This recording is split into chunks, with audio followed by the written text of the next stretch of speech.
Sukututkimuksen avulla voi huomata, kuinka yllättävät henkilöt voivat olla kaukaista sukua keskenään ja kuinka pieni maailma lopulta onkaan.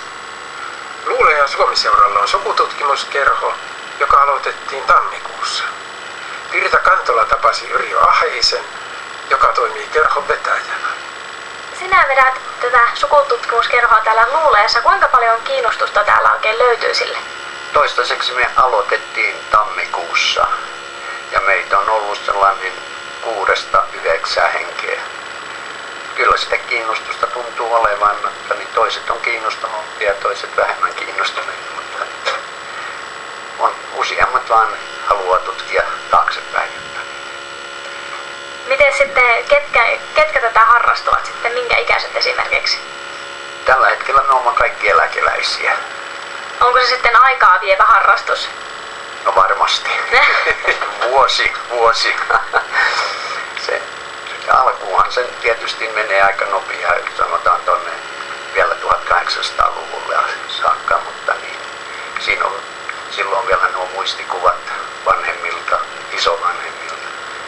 Mutta sitten kun lähdetään tuonne 1700-luvulle ja muusta, niin sitten joutuu jo lähtemään arkistoihin ja kirkonkirjoihin. Onko semmoinen sitten vaikea niin päästä näihin arkistoihin? No ei tänä päivänä ehkä niin vaikea ole kuin silloin kun mä oon aloittanut. Nyt on tietokoneet apuna, saa paljon apua ja suoria yhteyksiä arkistoihin. Mutta silloin kun mä aloitin, niin se oli soittamista, kirjoittamista ja se ei ole sitten enää halpaa. Tai se on aika rahakasta sitten tehdä sitä jatkotutkimusta sinne tuonne kauemmaksi. Omalta osalta mulla on ollut tuuria, että on ollut muita tutkijoita, jotka on saanut apua. Millä tavalla sukututkimus on mielestäsi kehittynyt nyt, kun on tosiaan internet-apuna ja sieltä voi etsiä periaatteessa melkein mitä vain? Tottahan toki se auttaa paljon. Ja omalta kohdalta mä en ole mikään spesiaalisti tietokoneella, mutta niin, meillä on siellä mukana yksi, joka on aika hyvä näissä asioissa, joka auttaa sitten neuvoa näitä tietokonepuolia. Tämä on sellaista yhteistoimintaa. Oletko sitten kokeillut mitään sellaisia palveluita, mitä netissä on, jossa voi niin kuin tavallaan etsiä sukulaisia? Tai... Kyllä mä oon yrittänyt, mutta se on mun osalta vielä aika sellaista opettelua, mutta niin, kyllä sieltä aina jotain saa apua ja sitten on yhteyksiä näihin toisiin tutkijoihin internetin kautta ja niin. Tällä lailla avustetaan toinen toisiaan. Miten sitten, jos tästä kiinnostuu tästä harrastuksesta, niin miten se voi oikein aloittaa? No, siinä on monta tapaa aloittaa. Joku haluaa tutkia vain syntymäajat, vuosiluvut, niin kuin kuolinajat. Toiset haluaa tutkia historiikkaa, mitä nämä ihmiset on aikoinaansa tehnyt.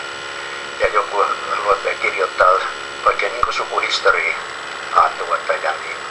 Yksinkertaisin tapahan on aloittaa se, ottaa syntymäajat, nimet, paikkakunnat ja sitten kuolinajat ja näin edesmenneistä.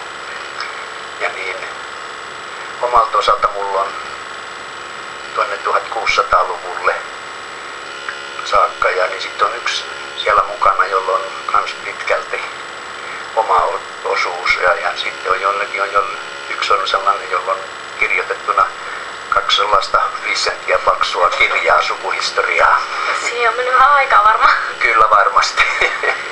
Miten sitten, mistä sulla itsellä lähti tämä kiinnostus tähän?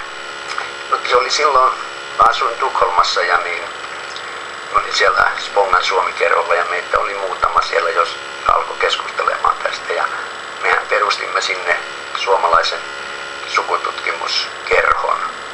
Ja meillä oli sitten vetäjänä yksi suomenruotsalainen nainen, joka työskenteli arkistoissa ja me päästiin käymään Riksarkiivissa, Poliisarkiivissa, meillä oli kontaktia, että saatiin tehdä reissuja niihin